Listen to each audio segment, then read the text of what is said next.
ales. Well, greetings everybody, welcome back. You see the beer buffoon before you, who's going to tell you ales of tales, or even tales of ales, who knows. You know, he's that confused that he doesn't even know what he's saying. Lots to talk about today. Let's get on quickly with Oktoberfest, which was in my local town of Kington in Herefordshire. I managed briefly to get there to sample one of the ales. I was busy. I had to drive as well, so I couldn't do much. However, it looked really well run. There was a good blues band there. You'll see a little thing on the Facebook page about what I had. So there we go. Secondly, if you're not subscribed to a fellow beer tuber's channel, please do so. Slurpy Dave, beers and jokes and pubs. And I tell you what, he is the master of going to pubs and sampling the beers and telling you about the pubs and the history of where they're from. Now, this last video he did is a paranormal one. All the spooky goings on within the Isle of Man where he lives. And I said, well, I've had an experience as well. He said, well, tell me. I said, I'll tell you in a video because it's too... I can't be bothered typing all this. Anyway, I'm sort of interested. In our house, you see, it's quite an old place. We do see orbs and stuff like that floating about. And at work, we're in an old mill, and you can hear footprints. You can hear footprints. Listen, footsteps. Footsteps above the office and above where we are, above the toilet and stuff like that. There's nobody there. Nobody else is in the building. It's all locked up. So, anyway, yeah, spooky. But what happened to me was I used to work for a removal company in Wilmslow in Cheshire. Now, Dave will know where Wilmslow is. He'll say, oh, it's dead posh. Well, some of it is. I'm going to open a beer just while I'm talking. Tomos Watkin Dragon's Keep IPA, 5% volume. As you know, I like anything to do with dragons and anything like that, and that is a cracking picture of a couple of dragons on the castle. Oh, well, look, the one there, he's bringing a barrel of beer, so that can't be bad, can it? Brilliant. Anyway, back to the story. I'm waffling. Let's get this opened up and fired away. Oh, yeah. Oh, heck. It's alive.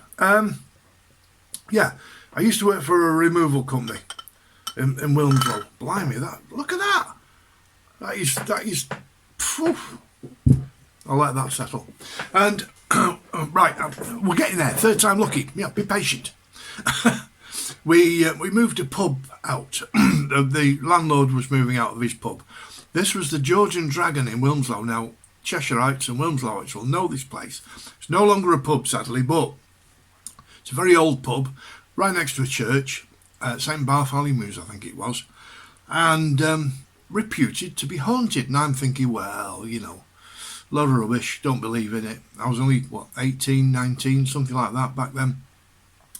And we carried it. We started disturbing the stuff and taking the stuff down into the van and packing it all away. And then the daughter of the landlady poked her head out the window. She said, oh, Percy doesn't like this. I went, what? Percy the poltergeist. He's just thrown a tea tray across the room. And we're all thinking, oh yeah, she's only saying that to try and scare us or give us the heebie-jeebies. But anyway, we thought nothing else of it. And we've nearly finished. I went into this one room. Now, these old pubs have very, very high ceilings. All there was in this room was a lamp standard, one of these big, tall, 6-foot lamp standards with a big shade on, and a suitcase. So, grabbed hold of the lamp standard, bent down to pick up the suitcase, lifted the lamp standard up, and it bumped against something. And I'm looking up, there's no lights, no light fittings there or anything. There was nothing there, but something literally went like that. I felt it bump. I'm thinking, oh.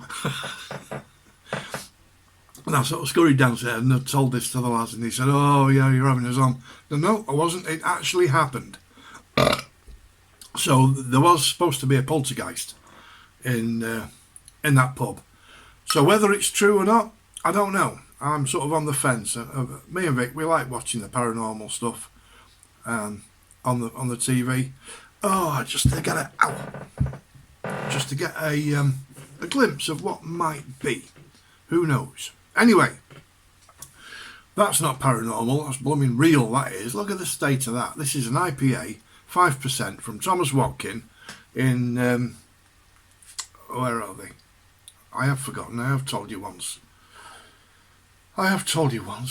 Swansea. There we are. Yeah, but I do like the label. I'm going to keep the bottle, I think, because it's really, really impressed with that. The Great Ales of Wales, it says on there. Now, if I can get through this head, I shall taste the beer. Now then, paranormal stuff. Have you experienced anything yourself? Go and check out Slurpy Dave's channel and have a look at his last video about the paranormal pubs of well, one's in Lake District, I think. The other two are in Isle of Man.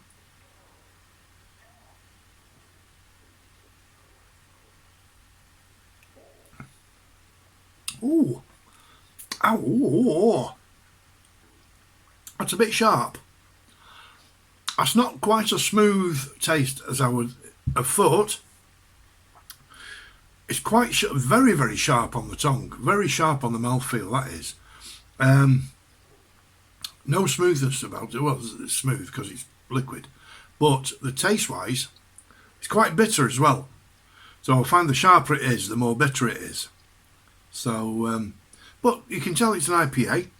It's not very citrusy. It's not very hoppy. And it doesn't say what hops are in it. Just wheat, malt and barley, and maybe the wheat. Maybe the wheat's made it a bit sort of... But anyway, we shall see. It's a suppable ale. It's a quaffable ale. And Dirty Dave will tell you it's Slurpy time.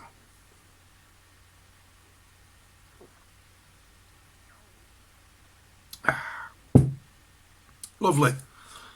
It'll do the job. Anyway, so regale me of your tales, if you will, of anything paranormal, any ghostly goings on. And come to Kington and we'll go to Oktoberfest next year. Hopefully. The landlord and landlady, Sue and John, I think it is, are giving up the lease in the end of January, I think. So hopefully somebody will take that over. So if you fancy the Royal Oak in Kington, get your name in. Anyway, folks, good to talk to you. Nice to have a beer with you. Keep drinking the beer, keep playing the music loud, and look out for spooky things. Seems though it is Halloween when the veil is at its thinnest. If I knew how to do effects, I'd do effects, but I don't know how to do it, so I'm just going to go, ooh.